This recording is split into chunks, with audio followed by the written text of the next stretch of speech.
Now let's turn to California. And our president said that we're out of control. So I thought that we'd look at what does a state look like that's out of control. And we've got a cartoon here from the Sacramento Bee with Donald Trump in free fall over the Golden Gate Bridge yelling that we're out of control. So let's look at what a state looks like that's out of control. First with how has California been doing, and then the risk to specific sectors. And then I want to look at deportations and defense stimulus, and then the forecast. So first, how are we doing? These bars here, the blue bars, the green one is California. This is the GDP growth rate for 2013, 2014, and 2015. And these are for states with significant population. So it's states with population greater than 5 million. And the reason for doing that is that we want to eliminate the anomalies of states like North Dakota, which are very small, discover a lot of oil, increase the number of jobs in the Bakken shale fields by 10,000, and grow at 8%. So that's kind of distorted because they start from a very small base. So for states with significant population, California is number 3. Texas is really out of control. It's number 1. And that's followed by Colorado, and then Florida, Washington, Minnesota, and so on. After you get kind of off to the right, you get to the US growth rate. We don't have all of 2016, but we have 3 quarters of 2016. Now these are going to be subject to revision. So what I did was put on the same graph, the blues are the same, but on the same graph, the average quarterly growth rate for the first 3 quarters of 2016. And there's more noise in that because it still needs to get the 4th quarter and then the revisions. But the point is that California, so the order changes, but California still remains number 3. Right? So in terms of GDP, that's what a state out of control looks like. In terms of unemployment, we're really out of control there. Our unemployment rate is coming down. It came down to 5.1%. The blue here is the 3-month moving average of non-farm payroll jobs that were added to net non-farm payroll jobs added to the California economy, and the red line is the unemployment rate.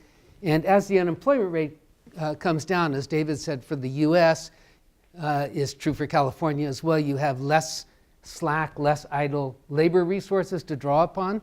And so we were averaging in 2015 41,000 jobs per month, and that's dropped to 30,000, and the latest few months has dropped even more as our unemployment rate has dropped.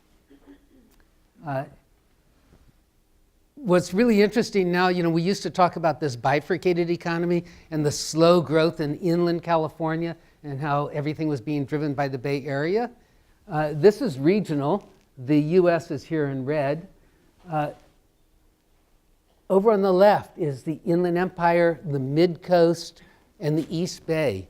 3 regions in California that have really lagged in job growth. And now they're the fastest growing parts of California.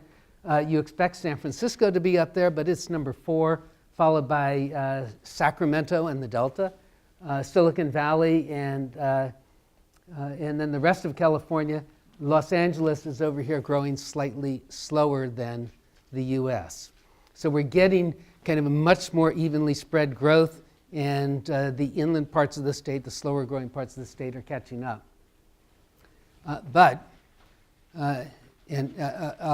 kind of digress here with a quote from Robert Burns that the best laid plans of mice and men often go awry. And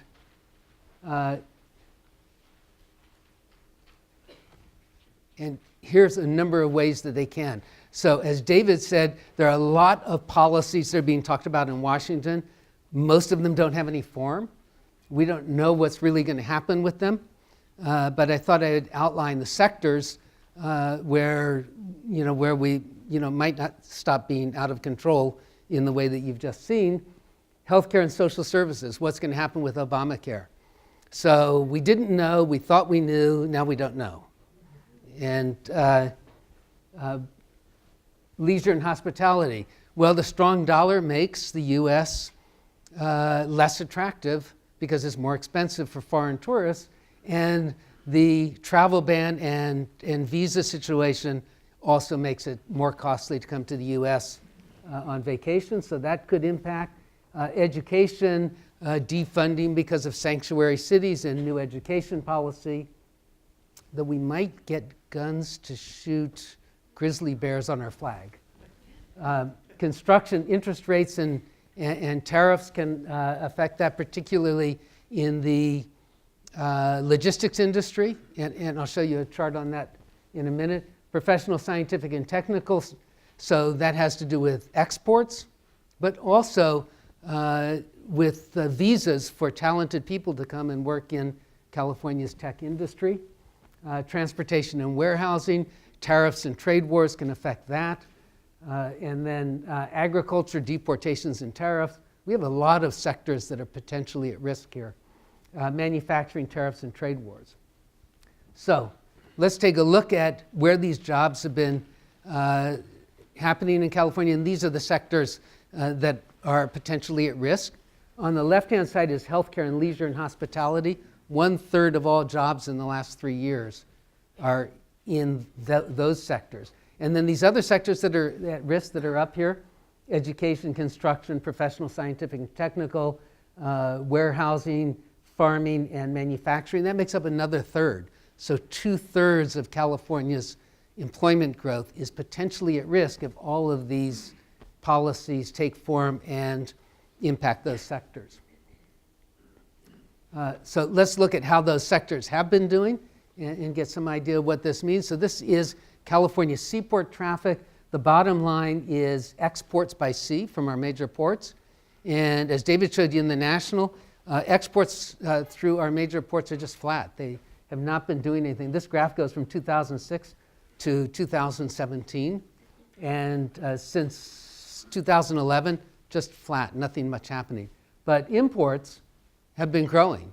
And if we get the forecast that David talked about, we're going to get further increases in imports, which will be beneficial for California's logistics industry.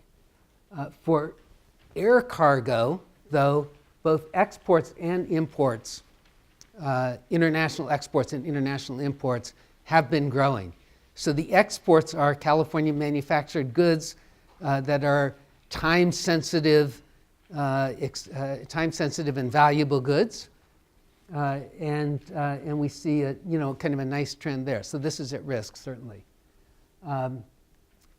International travel to California. This is arrivals at LAX on the top and SFO on the bottom. That's been kind of on fire, right? And that has been part of the reason, not all the reason, but part of the reason why leisure and hospitality has been one of the major contributors to job growth in California. That is at risk for all the reasons that we just talked about. Housing, David talked about the impact of interest rates. We've had an increase in permits of late, but that's kind of topping off. We're now back to about where we were in the 1990s, and we don't really expect it to get too much higher than this before it kind of flattens out. And that'll be about just enough to take care of population gain, but not much more. One of the kind of the important factors here is it's still about 50-50 multifamily. And multifamily has been in the luxury and mid-luxury apartments. And we're seeing evidence now, particularly from our latest post-election Alan Matkins UCLA Anderson forecast survey of commercial real estate, that builders and developers are kind of backing off. And that's part of the reason why we've got a forecast that says this is going to kind of flatten out. We're not going to get a lot of growth in construction. And that same survey also surveys industrial space. So this is kind of a picture of sentiment of San Diego, Los Angeles, kind of all the way across major markets in California. And the survey from June 2015 through December 2016. Above that dashed line is optimism by our panel of developers, and they all say that they're going to develop more. And this is why, you know, in the Inland Empire, you can build 1 million square feet on spec and have it completely rented by the time the doors open, right? And this we expect to continue, but it is at risk if we get trade wars.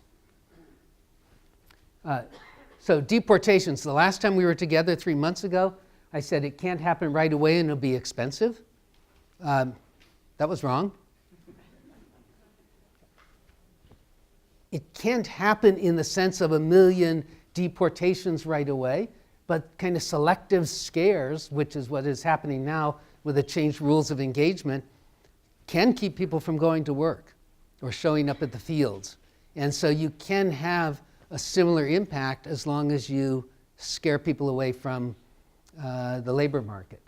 And so where does that impact California? Agriculture and meat production, non-durable goods manufacturing. It'll be mitigated by imports, so that's a further increase in imports, by overtime for those workers who are showing up, and by a small increase in domestic labor. So this picture that you see here are individuals picking artichokes up near Castroville. So it's possible that higher wages will get UC Santa Cruz students out into the fields picking.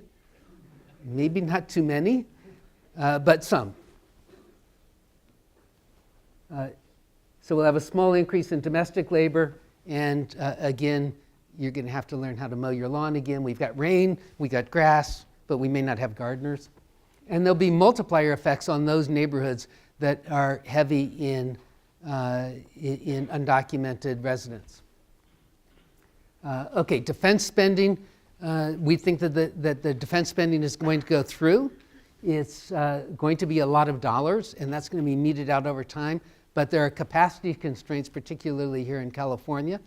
The president has said we need to have the most sophisticated modern equipment for our military. That's produced here. So that disproportionately affects California.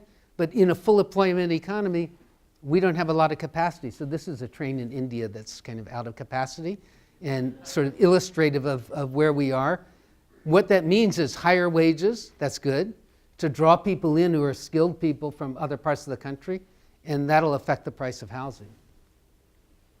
So the implications, growth slowing as idle resources become scarce. Growth in the US economy is driving the California economy, but many sectors are at risk for derailment with the new administration's policies, and that brings us to the California forecast, which has payroll growth slowing down to about 1.1%, and unemployment at about 4.6%, a little bit higher than the US, but that's where California normally stays. Good personal income growth, and housing topping out at 118,000 units per year. So that concludes the California forecast.